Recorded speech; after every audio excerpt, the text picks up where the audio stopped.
Look at what you're wearing right now. A shirt, pants, maybe shoes. You put them on this morning without thinking. You would feel wrong without them, exposed, vulnerable, maybe even ashamed. But here's the thing nobody tells you. For the first 99% of human existence, your ancestors wore nothing. They walked naked across open plains, slept naked in caves, gave birth naked, buried their dead naked, and they were fine. So something happened, something specific, something that had nothing to do with temperature. And when scientists finally found the answer, it was not what anyone expected. To understand why humans started wearing clothes, you have to understand what your ancestors actually were. 3 million years ago, your earliest relatives were covered in fur, dense, thick body hair from head to toe, the same as every other primate alive today. Chimpanzees have it, gorillas have it, even the hairless-looking ones are covered in fine protective hair when you look closely enough. Your ancestors had it too. Then, somewhere between 1.7 and 1.2 million years ago, they lost it. Not gradually, not slowly over tens of millions of years the way most evolutionary changes work. Fast. Suspiciously fast by evolutionary standards. And scientists spent decades arguing about why. The leading theory is called the Ectoparasite Hypothesis, and it is exactly as unpleasant as it sounds. Lice, fleas, ticks, mites, the crawling, biting, blood-drinking parasites that live inside thick animal fur. As your ancestors began spending more time in permanent camps and sleeping in the same locations night after night, their fur became a liability. Every night they came back to the same ground, the same leaves, the same sleeping spots, and the parasites were waiting. The same patch of ground, the same nest, the same body heat every single night. For a parasite, a creature with a permanent address is a paradise. The ones with less body hair survived better. Their skin was harder to colonize. Their parasite load dropped. They got sick less. Their children lived longer. Generation by generation, your ancestors got naked. But here is where the story gets uncomfortable. Naked skin in the African sun is a death sentence without something covering it. The UV radiation alone would have caused catastrophic cell damage. Skin cancer would have killed your ancestors before they could reproduce. So the pressure to lose fur and the pressure to cover skin arrived almost simultaneously, and your ancestors had to solve both problems at once. The first solution was not clothing, it was skin color. Dark melanin pigmentation evolved almost in lockstep with the loss of body hair. A study published in 2004 traced the genetics and found that the mutation for dark skin in humans is roughly 1.2 million years old, almost exactly matching the timeline for fur loss. Your ancestors did not go from hairy and light-skinned to naked and dark-skinned gradually. The genetic evidence suggests it happened in a compressed window, fast, efficient, like a system updating itself under pressure. For the next million years, dark skin was the only protection your ancestors had. They still wore nothing. The oldest sewing needle ever found is 50,000 years old. It was discovered in a cave in Siberia, carved from the bone of a bird, still sharp enough to puncture skin. The oldest worked animal hides date to roughly the same period, so for most of human prehistory, clothes simply did not exist. But the real answer to when and why humans started wearing clothes did not come from archaeology. It came from lice. In 2003, a team of researchers at the Max Planck Institute decided to sequence the genome of the human body louse. Body lice are different from head lice in one critical way. Head lice live in hair. Body lice live in clothing. They cannot survive without it.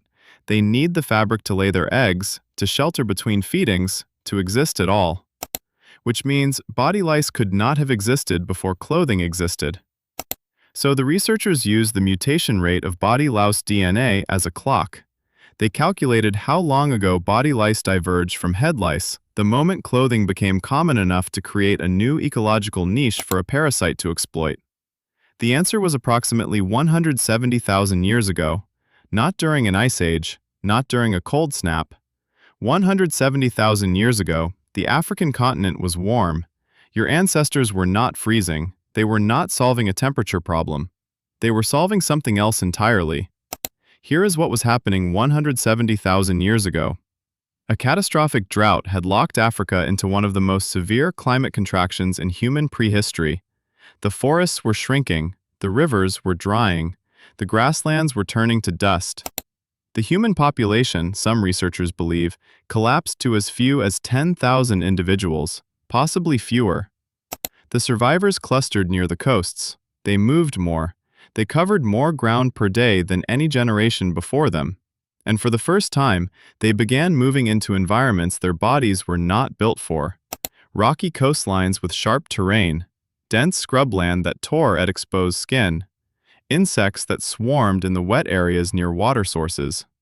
Longer distances between camps, meaning longer exposure to sun and wind and cold nights. Clothing was not invented for winter. It was invented for survival under pressure, for movement, for protection against a world that had suddenly become hostile in a dozen different ways at once. The first coverings were probably not sewn. They were probably animal skins draped over the shoulders, tied at the waist with strips of sinew. Simple, functional, not fashion, not modesty, not warmth. Pure problem-solving. But then something strange happened. Once clothing existed, it did not stay functional. By 40,000 years ago, the archaeological record shows something that has no survival explanation at all. Beads. Shells with holes drilled through them, strung together and worn on the body. Ochre pigment rubbed into hides, not for preservation, but for color. Furs trimmed and shaped in ways that added no warmth and no protection. Your ancestors had turned survival gear into self-expression, and the implications of that are stranger than they sound. To decorate clothing, you need to understand that other people are looking at you. You need to understand that how you appear to them is separate from how you feel on the inside. You need to hold a model of someone else's mind in your own head and ask, what will they think when they see this? Psychologists call this theory of mind, the ability to understand that other people have their own internal experience, separate from yours. Decorated clothing is one of the earliest pieces of evidence that modern human consciousness had fully arrived. Not the ability to make tools, not the ability to hunt. The moment your ancestors stopped and thought, I want to look a certain way to someone else, that is the moment the social animal fully woke up. And here is the part that lives in you right now. The lice study found something else buried in the genetic data. The body louse diverged from the head louse not once, but twice. There was a second wave of clothing adoption, roughly 83,000 years ago, coinciding with another period of climate stress and population movement. Clothing was not invented and kept. It was invented, possibly abandoned during warmer stable periods, and reinvented again when pressure returned. Your ancestors wore clothes when the world forced them to, and shed them when it did not. The discomfort you feel when you are naked in public is not ancient. It is not built into the deepest part of your biology.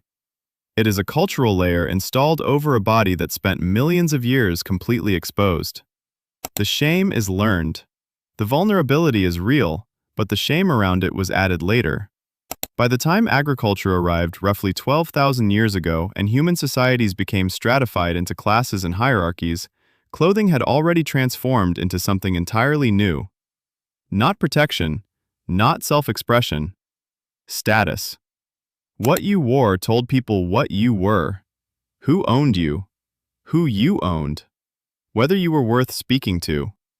That logic is still running inside every outfit you have ever chosen. Every time you dress differently for a job interview than for a Saturday morning. Every time you feel underdressed in a room full of people. Every time you look at someone and make an instant judgment based on what they are wearing. You are not being shallow. You are running software 40,000 years old. So look at what you are wearing again. It started as a response to parasites stripping your ancestors of their fur. It was reinvented under pressure when a drought nearly wiped your species off the planet. It became art the moment consciousness became complex enough to wonder what someone else was thinking. And it became a weapon the moment someone realized it could tell the world who had power and who did not. The shirt on your back carries all of that. You did not put it on because you were cold. You put it on because 170,000 years of pressure, survival, identity, and status have made the alternative feel unthinkable. Your body lost its fur to survive parasites. Then it covered itself to survive everything else. And somewhere along the way, it forgot that covering up was ever a choice.